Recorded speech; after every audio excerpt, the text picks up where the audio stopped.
Hello दोस्तों, welcome back to my channel. तो एक बार फिर से स्वागत है आप सबका मेरे चैनल निशु ऑलवेज खुश में। दोस्तों, आज के इस कहानी में मैं लेकर आई हूँ लपसी तपसी की कहानी, जैसा कि अभी सामने आप लोग देख भी रहे हैं। तो दोस्तों आइए चलिए बिना समय व्यर्थ किए इस कहानी को शुरू करते हैं। दोस्तों, एक लपसी था, एक तपसी था। तपसी हमेशा भगवान की तपस्या में लीन रहता था।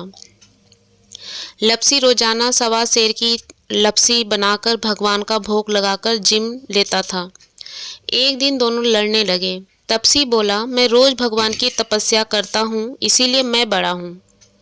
लपसी बोला, मैं रोज भगवान को सवा सेर लपसी का भोग लगाता हूँ, इसीलिए मैं बड़ा हूँ। नारद जी वहां से गुजर रहे थे। दोनों को लड़ता देखकर उनसे पूछा कि तुम क्यों लड़ रहे हो। तपसी ने खुद के बड़ा होने का कारण बताया और लपसी ने अपना कारण बताया। नारद जी बोले, तुम्हारा फैसला मैं कर दूंगा। दूसरे दिन लपसी और तपसी नहाकर अपनी रोज की भक्ति करने आए तो नारद जी ने छुप कर 1.25 करोड़ की एक एक अंगूठी उन दोनों के आगे रख दी। तपसी की नज़र जब अंगूठी पर पड़ी तो उसने चुपचाप अंगूठी उठाकर अपने नीचे दबा ली। लपसी की नज़र अंगूठी पर पड़ी लेकिन उसने ध्यान नहीं दिया। भगवान को भोग लगाकर लपसी खाने लगा। नारद जी सामने आए तो दोनों ने पूछा कि कौन बड़ा है। तो नारद जी ने तपसी से खड़ा होने को कहा। वो खड़ा हुआ तो उसके नीचे दबी अंगूठी दिखाई पड़ी। नारद जी ने तपसी से कहा, तपस्या करने के बाद भी तुम्हारी चोरी करने की आदत नहीं गई, इसीलिए लपसी बड़ा है और तुम्हें तुम्हारी तपस्या का कोई फल भी नहीं मिलेगा। तपसी शर्मिंदा होकर माफी मांगने लगा। उसने नारद जी से पूछा, मुझे मेरी तपस्या का फल कैसे मिलेगा। नारद जी ने कहा, यदि कोई गाय और कुत्ते की रोटी नहीं बनाएगा तो फल तुझे मिलेगा। यदि कोई ब्राह्मण को भोजन करवा कर दक्षिणा नहीं देगा तो फल तुझे मिलेगा। यदि कोई साड़ी के साथ ब्लाउज नहीं देगा तो फल तुझे मिलेगा। यदि कोई दिए से दिया जलाएगा तो फल तुझे मिलेगा। यदि कोई सारी कहानी सुने लेकिन तुम्हारी कहानी नहीं सुने तो फल तुझे मिलेगा। उसी दिन से हर व्रत कथा कहानी के साथ लपसी तपसी की कहानी भी सुनी और कही जाती है।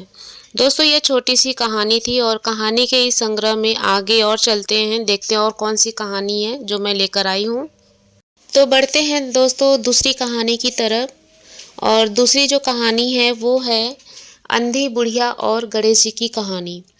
एक बुढ़िया थी, वह बहुत ही गरीब और दृष्टिहीन थी। उसके एक बेटे और बहू थे। वह बुढ़िया सदैव गणेश जी की पूजा किया करती थी। एक दिन गणेश जी प्रकट होकर उस बुढ़िया से बोले, बुढ़िया माँ, तू जो चाहे सो मांग ले। बुढ़िया बोली, मुझसे तो मांगना नहीं होता है, कैसे और क्या मांगूं। तब गणेश जी बोले, अपने बहू बेटे से पूछकर मांग ले। बुढ़िया बोली, ठीक है, मैं देखती हूँ। तब बुढ़िया ने अपने बेटे से कहा, गणेश जी कहते हैं कि तू कुछ मांग ले, बता मैं क्या मांगूं। पुत्र ने कहा, माँ तू धन मांग ले। बहू से पूछा तो बहू ने कहा, नाती मांग ले। फिर तब बुढ़िया ने सोचा कि ये तो अपने अपने मतलब की बात कर रहे हैं। अतः उस बुढ़िया ने पड़ोसियों से पूछा तो उन्होंने कहा, बुढ़िया तू तो थोड़े ही दिन में चली जाएगी, क्यों तू धन मांगे और क्यों तू नाती मांगे। तू तो अपनी आंखों की रोशनी मांग ले, जिससे तेरी जिंदगी आराम से कट जाए। इस पर बुढ़िया बोली, यदि आप प्रसन्न हैं तो मुझे 9 करोड़ की माया दे, निरोगी काया दे, अमर सुहाग दे, आंखों की रोशनी दे, नाती दे, पोता दे और सब परिवार को सुख दे और अंत में मोक्ष दे। यह सुनकर तब गणेश जी बोले, बुढ़िया माँ, तुमने तो हमें ठग लिया।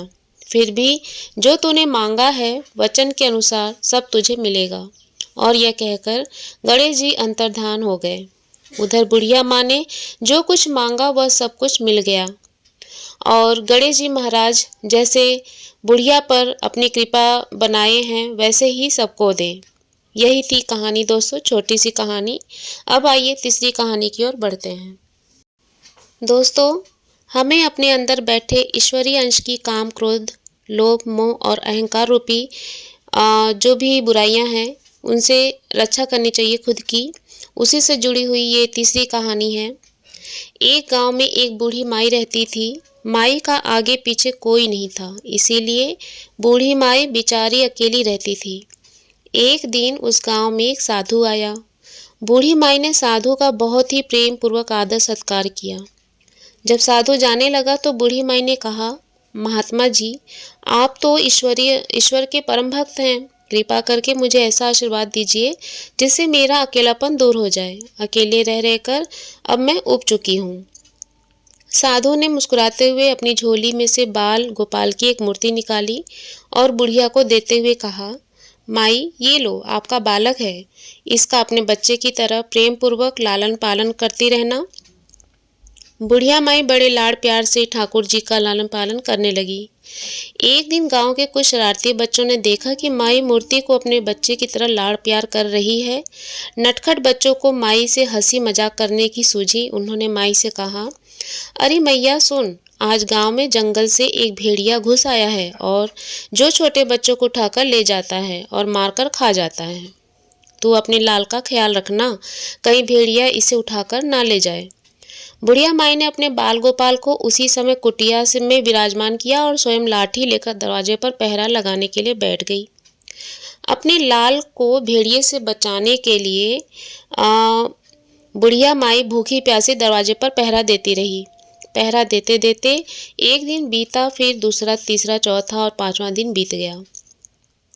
बुढ़िया माई 5 दिन और 5 रात लगातार बगैर पल के झपकाए भेड़िए से अपने बाल गोपाल की रक्षा के लिए पहरा देती रही। उस भोली भाली मैया का यह भाव देखकर ठाकुर जी को मैया के प्रेम का प्रत्यक्ष रूप से आस्वादन करने की इच्छा हुई। भगवान बहुत ही सुंदर रूप धारण करके वस्त्राभूषण से सुसज्जित होकर माई के पास आए। ठाकुर जी के पांव की आहट पाकर माई डर गई कि कहीं दुष्ट भेड़िया तो नहीं आ गया है। और मेरे लाल को उठाने के लिए माई ने लाठी उठाई और भेड़िए को भगाने के लिए उठकर खड़ी हो गई। तब श्याम सुंदर जी ने कहा, मैया, मैं हूँ, मैं तेरा वही बालक हूँ जिसकी तुम रक्षा करती हो। माई ने कहा, क्या? चल हट, तेरे जैसे बहुत देखे हैं, तेरे जैसे सैकड़ों अपने लाल पर न्यौछावर कर दूं। अब ऐसे मत कहियो, चल भाग यहाँ से। ठाकुर जी मैया के इस भाव और एक निष्ठता को देखकर बहुत ज़्यादा प्रसन्न हो गए। ठाकुर जी मैया से बोले, अरे मेरी भोली मैया, मैं त्रिलोकी नाथ भगवान हूँ, मुझसे जो चाहे वर मांग ले, मैं तेरी भक्ति से प्रसन्न हूँ। बुढ़िया माई ने कहा, अच्छा, आप भगवान हो तो मैं आपको 100 प्रणाम करती हूँ। कृपा कर मुझे यह वरदान दीजिए कि मेरे प्राण प्यारे लाल को भेड़िया न ले जाए। अब ठाकुर जी और ज़्यादा प्रसन्न होते हुए बोले, तो चल मैया, मैं तेरे लाल को और तुझे अपने निज धाम लिए चलता हूँ। वहाँ भेड़िए का कोई भी भय नहीं है। इस तरह प्रभु बुढ़िया माई को अपने निज धाम ले गए।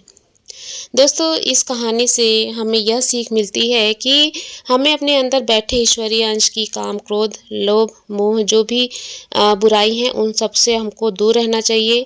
जब हम पूरी तरह से तन्मय होकर अपने पवित्रता और शांति की रक्षा करते हैं तो एक न एक दिन ईश्वर हमें दर्शन जरूर देते हैं।